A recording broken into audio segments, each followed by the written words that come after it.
What is up everyone? Welcome to another video on the great Onigiri Man channel. This is the second video in a long series where we rate and rank every single One Piece arc. We cover what happens in each arc, give it a rating out of 10 in 10 different categories, and then we calculate a total score out of 100. After that, we put it on the ranking board where we can see where it's stacked up against other arcs that we've looked at. And we'll do this until we have the ultimate ranking of One Piece arcs, from best to worst. Today we're looking at One Piece's second arc, Orange Town. If you were to play a game with a fellow One Piece fan, in which you took turns rapidly naming different arcs until you couldn't think of any more, or repeated one, chances are you'd forget to say Orange Town. While I would not say it's a bad arc by any means, it is kind of forgettable in the grand scheme of One Piece. It was 14 chapters in the manga and 5 episodes in the anime, making it another one of the shortest arcs in the series. But what happens?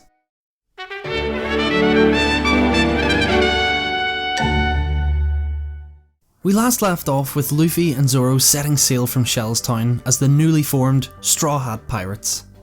It doesn't take them long to realise that neither of them can navigate and they get lost at sea. Luffy spots a bird in the air that's much larger than it appears and ends up getting taken off in its mouth to a nearby island. Zoro rapidly tries to row the boat after them and ends up bumping into 3 pirates that try to rob him.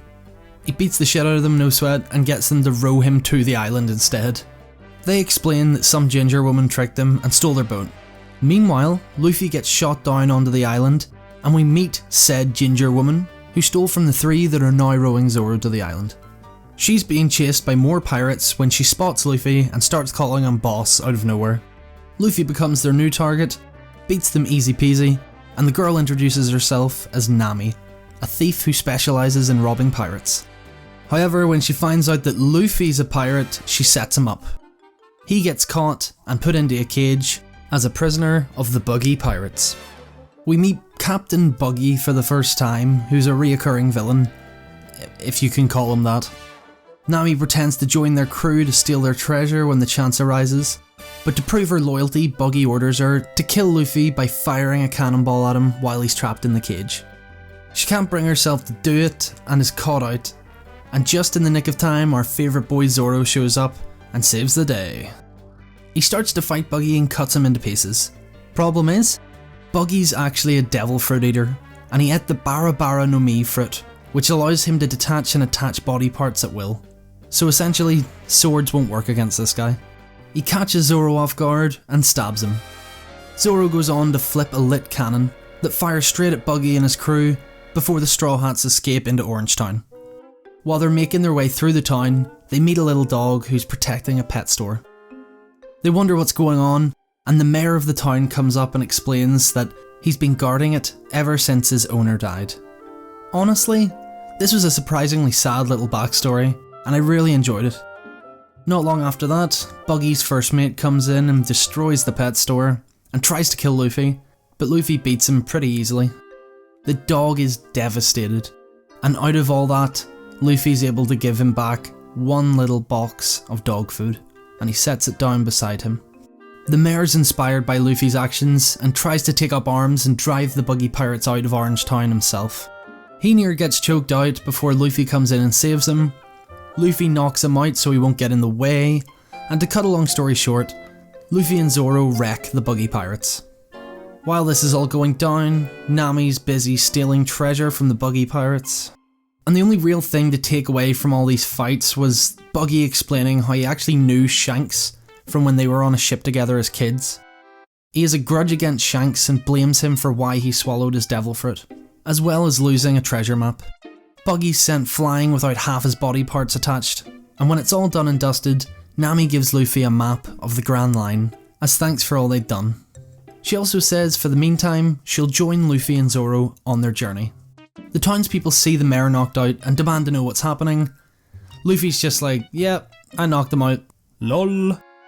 The 3 get chased out of the town, and our little doggo friend comes in and helps them escape. Who's a good boy? Who's a good boy? The mayor wakes up and just manages to catch them as they're sailing off on 2 small boats. He calls out in thanks for saving the town. Luffy leaves a bag of Nami's treasure behind for the people to cover all the damages in the town. She's incredibly unhappy and tries to drown him, and they set sail off on their next adventure.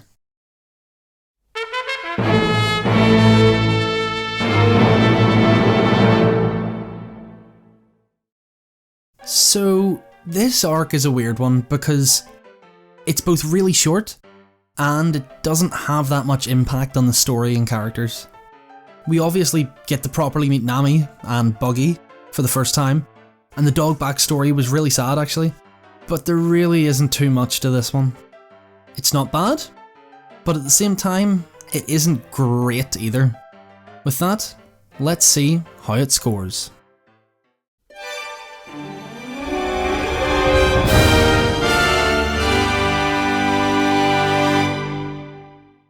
For settings and environment, it's a pretty bland town. There's nothing that really sticks out here, so I'd have to give it a 3 out of 10. For significance and plot, like I've already said, this one isn't that important at all. So again, I can't give it anything higher than a 3 out of 10. For impact on Luffy and the crew, I am going to give it a 4, because Nami tags along, but spoiler alert, this isn't actually where Nami joins the crew. For number of impactful moments, there isn't a lot in this arc either.